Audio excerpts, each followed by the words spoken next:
Why the worms live underneath the ground.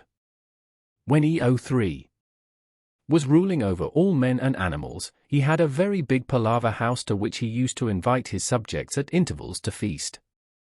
After the feast had been held and plenty of tombo had been drunk, it was the custom of the people to make speeches. One day after the feast the head driver got up and said he and his people were stronger than anyone, and that no one, not even the elephant, could stand before him, which was quite true. He was particularly offensive in his allusions to the worms, whom he disliked very much, and said they were poor wriggling things. The worms were very angry and complained, so the king said that the best way to decide the question who was the stronger was for both sides to meet on the road and fight the matter out between themselves to a finish. He appointed the third day from the feast for the contest, and all the people turned out to witness the battle. The driver ants left their nest in the early morning in thousands and millions, and, as is their custom, marched in a line about 1 inch broad densely packed, so that it was like a dark brown band moving over the country.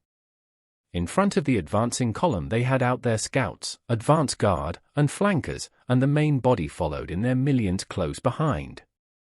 When they came to the battlefield the moving band spread out, and as the thousands upon thousands of ants rolled up, the whole piece of ground was a moving mass of ants and bunches of struggling worms. The fight was over in a very few minutes, as the worms were bitten in pieces by the sharp pincer-like mouths of the driver ants. The few worms who survived squirmed away and buried themselves out of sight. King Eo decided that the driver ants were easy winners, and ever since the worms have always been afraid and have lived underground, and if they happen to come to the surface after the rain they hide themselves under the ground whenever anything approaches, as they fear all people.